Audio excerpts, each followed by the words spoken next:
बहुत ही एक ऐतिहासिक कार्यक्रम मंच पर विराजमान है। हमारे हरियाणा सरकार के दो मंत्री आदरणीय श्री रणवीर गंगवा जी, श्री श्याम सिंह राणा जी और हमारे पूर्व मंत्री श्री कंवरपाल जी, जो इसी क्षेत्र में राजनीतिक क्षेत्र के माध्यम से अपना वर्षों से काम कर रहे हैं। अपने साथी पूर्व सांसद और लोहगढ़ स्मारक ट्रस्ट के सदस्य इस नाते श्री संजय भाटिया जी, श्री शिवशंकर पाहवा जी, भाई प्रबलीन सिंह जी, सभी हमारे हरियाणा सरकार और यमुनानगर जिले के प्रशासन के अधिकारीगण, मंचासीन सभी नेतागण, सामने बैठे हुए सभी भाइयों बहनों, पत्रकार छायाकर मित्रों, आज 27 अक्टूबर है। 27 अक्टूबर का यह विशेष महत्व तो है ही कि सन 1670 में 27 अक्टूबर को ही इस महापुरुष का राजौरी जिला जो जम्मू कश्मीर में है, वहां एक छोटे गांव में जन्म हुआ, राजपूत परिवार में जन्म हुआ। लक्ष्मण देव उस समय इनका रखा गया नाम। दूसरा एक महत्व, भारतीय जनता पार्टी के हमारे एक नेता, हरियाणा के बहुत ही सीनियर नेता जिनका उस समय डंका बजता था, डॉक्टर मंगल सेन जी, उनका भी आज जयंती का दिन है। इसके लिए भी मैं आपको शुभकामना देता हूं। और तीसरा एक विषय मेरे साथ जुड़ गया है, वो ये कि 2014 में हरियाणा की जनता ने मुझे ये अवसर दिया कि हरियाणा की शासन व्यवस्था को नेतृत्व देने का काम करें। 2014 का वो दिन था 26 अक्टूबर, और जब 2019 का दिन आया तो वो जिस दिन शपथ हुई थी, दीपावली का वो दिन था और वो था 27 अक्टूबर। संयोग से आज का दिन कई मायनों में ये मेरे लिए महत्वपूर्ण हो गया। विषय आया कि ये जो विचार चला तो कहां से चला, बहुत वक्ताओं ने बताया, लेकिन एक जानकारी मैं आपको बताना चाहता हूं। शासन तो 2014 में आया, लेकिन इस क्षेत्र में मैं संघ के प्रचारक के नाते सन 1984 में आया, और 1984 में सारे क्षेत्र का मैं भ्रमण करता था। विशेष तौर पर यहां से 3 किलोमीटर दूर आदि बद्री एक स्थान है। आदि बद्री बहुत वो भी प्रसिद्ध स्थान है, पवित्र स्थान है। एक ऐसी नदी जो हमारे देश के इतिहास के साथ बहुत गहराई से जुड़ी हुई है, वो है सरस्वती नदी। सरस्वती नदी का अगर पहाड़ के बाद मैदान में कहीं प्रवेश होता है, उसका उद्गम स्थान माना जाता है, तो आदि बद्री माना जाता है। वहां आदि बद्री, आदि केदार 2 मंदिर आज भी बने हुए हैं। हमारे पंडित जी यहां बैठे हैं, ये वहीं से आए हैं। उस स्थान पर मेरा भ्रमण बहुत होता था। 1987 में एक वाकणकर जी इतिहासकार थे, उन्होंने कहा कि मैं आदि बद्री के जो स्थान है, यानी जो उद्गम स्थान है, वहां से क्या रूट था सरस्वती का, उसको देखना चाहता हूं। 3 दिन तक लगातार उनके साथ मेरा पैदल भ्रमण हुआ यहां से। बाद में फिर हिमाचल प्रदेश के जाने के लिए कॉलर एक स्थान है, बिल्कुल पीछे सड़क के ऊपर, यहीं रणजीतपुर से होकर के वो सड़क जाती है। यहां से हम साइकिलों से, मोटरसाइकिल से कई बार उन स्थानों पर जाते थे। उन दिनों में सुना था कि यहां लोहगढ़ नाम का जो स्थान है, इस स्थान पर कभी बाबा बंदा सिंह बहादुर जी जब राजा होते थे, उस समय इनकी राजधानी थी। और आज एकमात्र छोटा गुरुद्वारा जरूर बना हुआ है, लेकिन इस स्थान को विकसित करने की आवश्यकता है। उस समय जानकारियां मिली, इतिहास पढ़ा, कुछ साथी साथ जुटे, लगा कि अभी हमारे पास कोई ऐसी व्यवस्था, ताकत ऐसी नहीं है कि हम बड़ा काम कर सके। 2014 में मुख्यमंत्री बनने के बाद वो कसक मन में थी। उस दिन फिर मैंने 2020 में यहां स्वयं आया, शायद 2016 में आया, 2016 में ही आया, तो ये सारा स्थान देखा और उसी दिन संकल्प लिया कि यहां एक बाबा बंदा सिंह बहादुर जी का भव्य स्मारक बनना चाहिए ताकि उनकी याद वो देश दुनिया में बनी रहे। और भी कई स्थान भ्रमण किए। छप्पड़चिड़ी भी गया मैं। छप्पड़चिड़ी में आते थे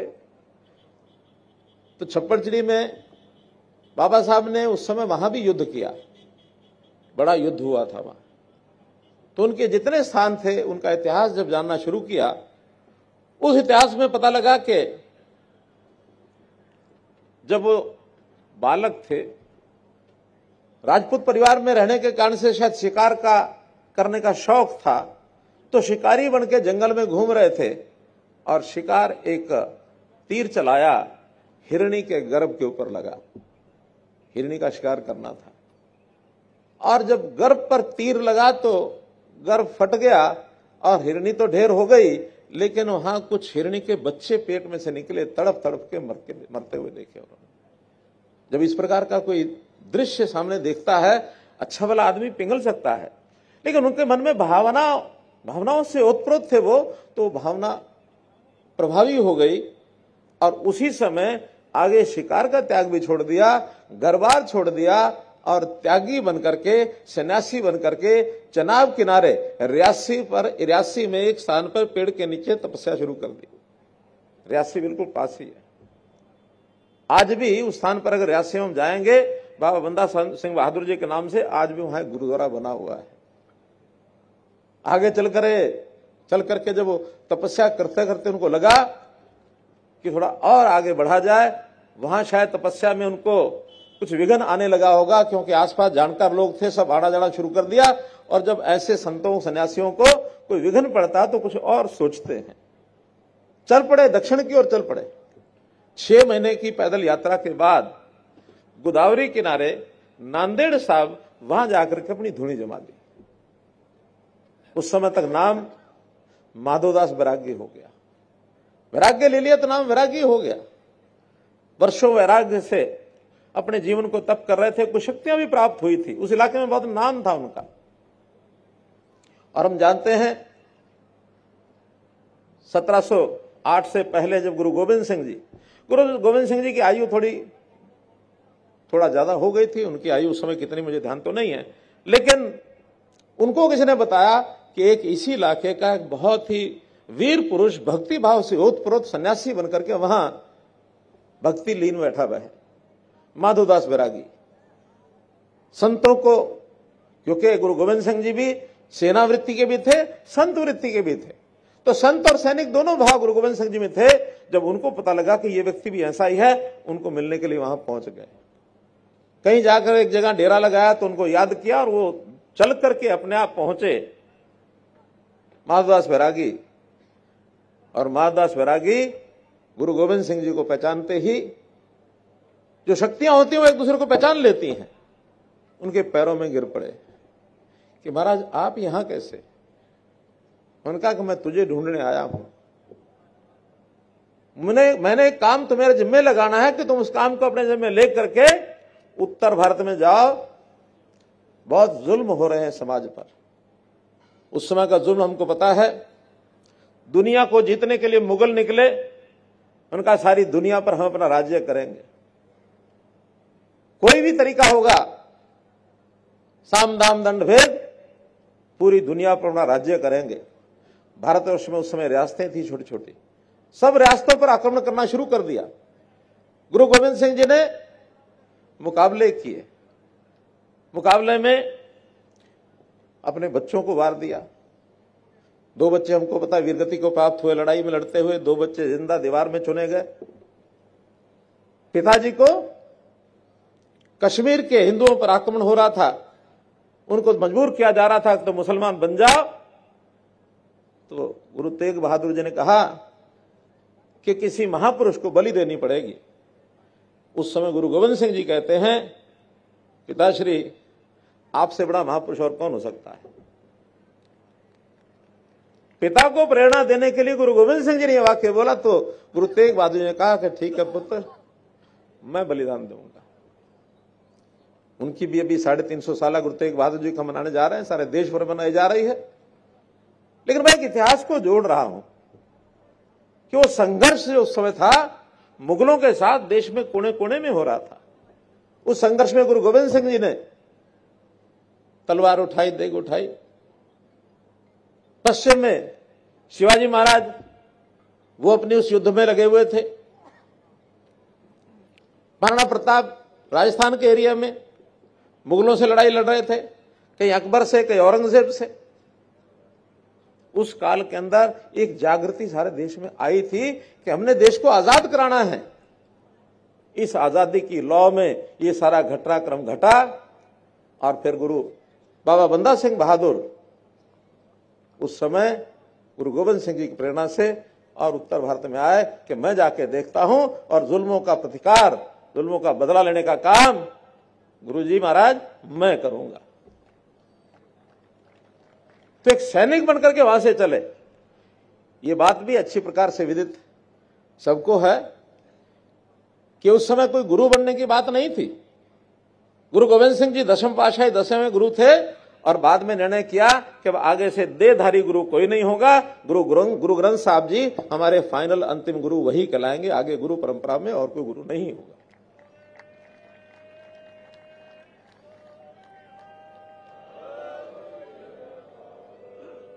वहां से चले और कहते हैं कि दिल्ली के बाद उन्होंने सोचा कि अब मुझे अपनी सेना इकट्ठी करनी चाहिए।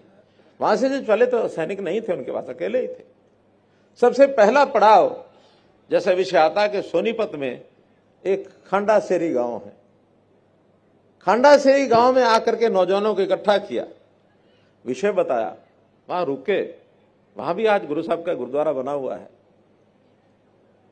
उन नौजवानों को इकट्ठा करके बताया तो गुरु, आखिर नौजवान तो नौजवान होता है, भावना जब उनको बताई जाती तो तैयार हो ही जाते हैं। तो एक छोटी टोली वहां उन्होंने खड़ी की अपने साथ सैनिकों की। अब उस समय ये विषय नहीं था कि वो किस समाज के हैं, किस जाति के हैं, किस धर्म के हैं। देश को प्यार करने वाले जो भी जवान हैं सब आ जाओ। उस समय ये कोई हिंदू और सिख का भेदभाव नहीं था, बिल्कुल सब एक ही सारा समाज रहा है। उस समाज के 18-20 सैनिकों को लेकर के उन्होंने अब अगला पड़ाव शुरू कर दिया। फिर वो बताते हैं भिवानी गए, हांसी गए, हिसार गए, टोहाना गए, इधर कैथल आ गए, जींद आ गए, इन सब स्थानों पर। और ये बात भी ठीक है कि बीच बीच में कुछ मुगलों के खजाने भी उन्होंने लूटे, क्योंकि फक्कड़ थे, सन्यासी थे, फौज इकट्ठी कर ली, उनको खिलाएंगे पिलाएंगे कहां से, हथियार कहां से लाएंगे। तो मुगलों के ही शाही खजाने उन्होंने लूटे भी थे। वो कोई लूट गलत नहीं थी, वो देश के लिए, धर्म के लिए, समाज के लिए ताकत इकट्ठी करनी थी। उस समय कोई आजाद देश नहीं था।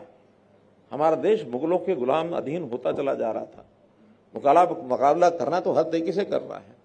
और आगे बढ़कर के जब सारी कहानी हमको पता है, समाणा गांव ऐसा है जिस गांव में गुरु साहब के बच्चों को जो शहादत करवाई, जिन्होंने उनको मौत के घाट उतारा, जिन्होंने दीवारें चुनी, ऐसे चाहे मिस्त्री रहे हों, चाहे गुरु तेग बहादुर जी का शीश जो है धड़ से अलग किया, वो सारे के सारे वो जालिम उस गांव के थे। उन्होंने सबसे पहले समाणा में अपनी ताकत दिखाई, समाणा को नेस्तनाबूद कर दिया, नेस्तनाबूद कर दिया, ताकि अपनी ताकत को दिखाया जाए। वहां से उनकी ताकत का इजहार होता है। फिर उसके बाद प्रत्यक्ष लड़ाइयां हुई, और लड़ाइयां होते होते उन्होंने सरहंद साहब की भी लड़ाई लड़ी, चप्पड़झिड़ी की लड़ाई लड़ी। उनका एक स्वभाव बार बार में जागृत होता था त्यागी का। वो जब लड़ाई लड़के को एक जीत प्राप्त करते थे तो बाद में फिर पहाड़ों में चले जाते थे। जब उनको फिर समाचार मिलते थे कि समाज के अंदर फिर कोई ना कोई गड़बड़ हो रही है, उन्होंने एक लड़ाई सढौरा में भी लड़ी। सढौरा ये पास में 15 किलोमीटर दूर है यहां से, वहां से बहुत से लोग आए भी हैं सढौरा से। सढौरा का उस समय का नाम था साधु डेरा, साधुओं का ये डेरा था, अब भ्रंश होकर सढौरा बन गया। तो साधुओं के डेरे को भी मुगल जो है तंग करते थे, उन्होंने बदला लिया। लेकर के फिर संयोग से ये किला था, यहां पहले से बना हुआ था, लोहगढ़ का किला। इस किले को देख करके उन्होंने कहा कि अब मुझे राज स्थापित करना होगा और इसको राजधानी बनाना होगा। ये बताते हैं 7,000 एकड़ में ये किला था, ये छोटा नहीं था। आज उसका आधा हिस्सा हरियाणा में है, आधा हिस्सा हिमाचल में चला गया, कुछ पहाड़ी पर था, कुछ नीचे मैदान में था। तो इस स्थान के ऊपर खुदाई करने के बाद सिक्के निकले। खुदाई करने के बाद उस समय के भवनों की चीजें, जैसे खुदाई करते हैं तो कोई पत्थर मिलेंगे, कोई बर्तनों के टुकड़े मिलेंगे, कोई ईंटें मिलेंगी, कुछ और सामान मिलेगा, कुछ दैनिक उपयोग करने वाली चीजें मिलेंगी। तो ध्यान में आया कि यहाँ पर गुरु यानी बाबा बंदा सिंह बहादुर जी का ये किला, ये उनकी राजधानी था। राजधानी बना करके कैसा न्यायप्रिय राजा कैसा होता है, उसका शासन कैसा होता है, यहां से उन्होंने उसका संदेश दिया। उन्होंने अपना सिक्का चलाया, जैसे अभी बताया गया है। एक विषय और यहां के अपने किसान भाइयों के लिए बता रहा हूं। जमींदारी प्रथा होती थी, जमींदार जो है अपनी जमीनें किसानों को दे देते थे बाढ़ के लिए, खुद जमींदार बनकर के जहां भी बैठते थे। उन्होंने घोषणा की कि जमींदारी प्रथा समाप्त, जो जमीन को बोता है वही जमीन का मालिक होगा। ये जमींदारी प्रथा खत्म करने का सबसे पहला उदाहरण मिलता है तो बाबा बंदा सिंह बहादुर जी के शासनकाल का मिलता है, सबसे पहले। बाद में तो इस लाइन पर बहुत से और नेताओं ने भी काम किए हैं, लेकिन उन्होंने सबसे पहले किया। तो ऐसे जो काम करने वाले ये योद्धा थे, इनसे संघर्ष बहुत किया, मुगलों के साथ संघर्ष बहुत हुए। अब ये बात अलग है कि मुगलों की ताकत फिर भी ज्यादा थी। 1708 में गुरु गोविंद सिंह जी को मिलते हैं, वापस यहां आते हैं, यहां से सारा काम करते हैं। ये 1715 में जाकर के एक ऐसी स्थिति आ गई कि मुगल सेना ने पूरी ताकत लगा दी उनको पकड़ने के लिए। और जैसा बताया कि गुरदासपुर में उनको पकड़ लिया गया और फिर गुरदासपुर से लेकर के दिल्ली तक एक जुलूस के, भयानक जुलूस के रूप में लेकर गए। उस भयानक जुलूस में आगे आगे सैनिकों के मुंड, जो बाबा साहब के सैनिक थे उनके मुंड, 2000 मुंड तलवार पर लटकाकर आगे उनके सैनिक चल रहे थे। उनके पीछे जंजीर में जकड़ा हुआ एक पिंजरा एक गाड़ी पर रख करके बाबा साहब का ये रखा हुआ था। पीछे पीछे 754 सैनिक थे, उनको भी सबको कैद कर रखा था। इनको भी साथ लेके जाएंगे। ये सब कैदी दिल्ली लेके जाया गया, महरौली में लेके जाया गया। और फिर हमको सब पता है, जो उनके बलिदान की कहानी सब बताई है कि छोटा बालक बाबा अजय सिंह, उनका कलेजा निकाल करके उनके मुंह में डाला गया। एक ही बात कि आप मुस्लिम धर्म स्वीकार कर लो और नहीं तो मौत के घाट उतार दिए जाओगे। लेकिन भावनाओं के तौर के ऊपर हम जानते हैं कि उस समय हमारे सब संतों की, सब सैनिकों की, सब गुरुओं की, जो जागृत अवस्था में लोगों को सचेत कर रहे थे कि पथ से डिगना नहीं है, ना खुद डिगना है, ना लोगों को डिगने देना है। ये सब उनके बलिदान की कहानी आज हमको मालूम हुई। अब जब इतने बलिदान का ये गाथा हमारे एक महापुरुष की है, तो क्या इसका चैप्टर वहीं बंद हो जाना चाहिए? उसको याद कराने के लिए, अपनी पीढ़ियों को अपना इतिहास बताने के लिए कुछ तो हमको करना पड़ेगा। उसमें से कल्पना हुई कि यहां एक स्मारक बनाया जाए और उस स्मारक में व्यवस्था ऐसी की जाए कि नई पीढ़ी को सब पता लगे। यहां पर एक संग्रहालय, एक म्यूजियम, और न केवल बाबा बंदा सिंह बहादुर जी का, बल्कि उस समय के समकालीन जो सेनापति हुए, चाहे पश्चिम में हुए, चाहे दक्षिण में हुए, चाहे पूर्व में हुए, 18वीं शताब्दी के वो जो दौर था मुगलों के साथ संघर्ष करने का, देश में बहुत से सेनानियों ने किया है, उनकी भी स्टोरी, इतिहास में बताया जाए और सारा समाज, खास करके युवा, वो इसमें से प्रेरणा ले। शिक्षा का केंद्र बनाया जाए, ऐसी हमारा जो इतिहास है वीर गाथाओं से भरा हुआ, वो पढ़ाया जाए। फिर हमारा जो मार्शल आर्ट है, जो हम देखा अभी गतका देखा, आखिर ये भी कोई कुछ टीम के रूप में थोड़े से बच्चे सीख जाएंगे तो समाज का भला हो जाएगा, ऐसा नहीं है। बड़ी मात्रा में बच्चों में, नौजवानों में ये कला विकसित करनी पड़ेगी। फिर चाहे गतका हो, चाहे नियुद्ध हो, जूडो कराटे हो, कलरी हो, दंड संचालन हो, दंड युद्ध हो, मलखंभ हो,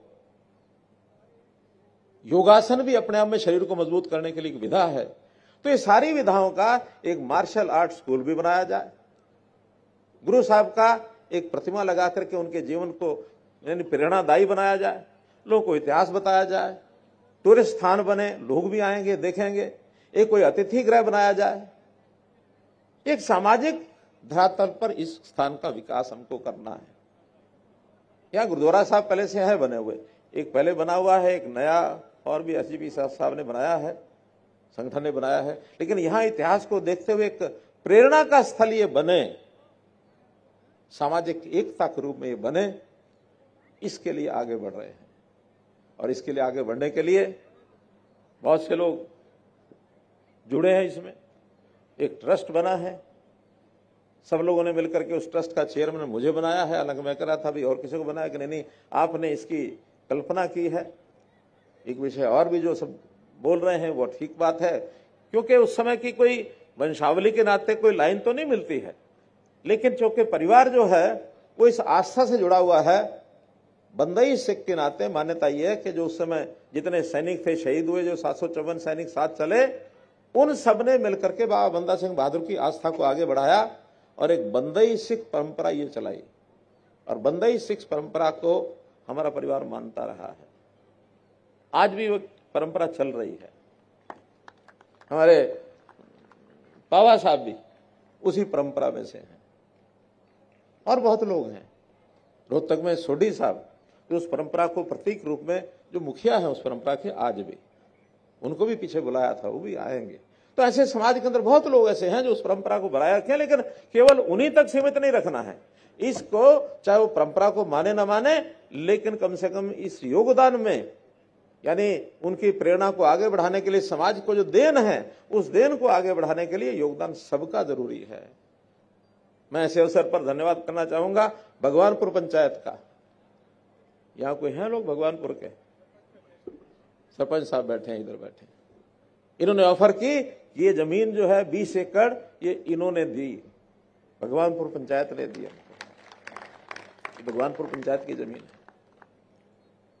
हरियाणा सरकार के नाते मैंने भी अपने साथियों को थोड़ा सा कहा, सबको अच्छा लगा कि हाँ सरकार भी इसमें योगदान करेगी। 10 करोड़ रुपया हरियाणा सरकार का योगदान इसमें मिल चुका है। और कुछ डोनर्स हैं, उन डोनर्स ने भी एक एक करके, आज भी कुछ घोषणाएं हुई हैं, कुछ और भी मेरे बाद बताने वाले हैं कि 2-3 लोग और कुछ चेक देना चाहते हैं। अनुमान यह है कि लगभग 4 करोड़ रुपया डोनर की ओर से भी आ चुका है। अब ये प्रारंभ है, ये प्रोजेक्ट 70 से 75 करोड़ रुपए का है, प्रारंभ किया है, आज उसका शिलान्यास हुआ है। तो इस शिलान्यास के बाद ये टेंडर भी हो चुका है। पीडब्ल्यूडी ने 2-3 दिन पहले टेंडर फ्लोट कर दिया, शायद 10-12 दिन के बाद टेंडर खुलेगा, 14 तारीख को खुलेगा। उसके बाद विधिवत इसका काम, नक्शा वक्शा जो बन चुका है, जो आर्किटेक्चर उन्होंने सारा सिस्टम बना दिया, वो उसके बाद इसका काम चालू हो जाएगा, शुरू हो जाएगा। मैं इसमें पीडब्ल्यूडी का भी धन्यवाद करता हूं कि उनके अधिकारियों ने बहुत तेजी से इस पर काम करना शुरू कर दिया है और यथा समय जल्दी से जल्दी इसको शुरू करेंगे। अभी पहला चरण बनेगा, इसके बाद कुछ दिन के बाद दूसरा चरण भी उसका शुरू होगा। हरियाणा सरकार को भी धन्यवाद देता हूं कि उन्होंने जैसे पहले योगदान किया है। मैं यहां मंच से अपील करता हूं, हमारे 2 मंत्री बैठे हैं, इन्होंने अपनी ओर से भी 21-21 लाख रुपया किया है, सभी मंत्री भी करें और हरियाणा सरकार से भी बजट में और राशि घोषित की जाए। ये क्योंकि अब हरियाणा सरकार चलाने वाले जो लोग हैं उनसे तो मैं अपील ही करूंगा इस ट्रस्ट के चेयरमैन के नाते, तो वो और भी योगदान करें। तो मेरा आज इस अवसर पर आप सब लोगों को इतना ही कहना है कि इस स्मारक की जो भाव भावना है, इस भाव भावना को हम याद रखें और यहाँ पर यदा कदा जब भी हमें अवसर मिलता है जरूर आते रहें, जाते रहें। अन्य जो साथी हैं उनको भी इस स्थान के लिए प्रेरणा दें और यहाँ पर जितना योगदान कर सकें अन्य भी। मक्खन सिंह लबाणा देखो बात सुनकर के आ गए, करने के 5 लाख मेरी तरफ से घोषणा कर दो। जिला परिषद अंबाला के हमारे चेयरमैन हैं, तो ठीक है, जो जो करना चाहते हैं प्रबलीन जी को बता देंगे, प्रबलीन जी घोषणा करेंगे। और इसके बाद भी जब भी किसी ने संपर्क करना हो, प्रबलीन जी हमारे पंजाबी यूनिवर्सिटी के बहुत ही विद्वान एक व्यक्ति है जो इस ट्रस्ट में जुड़े हैं। ये इस सारे ट्रस्ट की देखरेख मोटे रूप से ये कर रहे हैं। हमारा जो भारत हरियाणा सरकार का पब्लिक रिलेशन डिपार्टमेंट है, अमित अग्रवाल उसके हमारे सेक्रेटरी हैं, ये बैठे हैं, और के.एम. पांडुरंग उसके डायरेक्टर हैं। ये लोग भी स्वयं पूरा समय इसमें दे रहे हैं, लगा रहे हैं। तो हम किसी को भी संपर्क करें, इसका बहुत अच्छा स्वरूप निकल करके आए, इसके लिए आप प्रयत्न करें। बहुत बहुत धन्यवाद, बहुत बहुत आभार।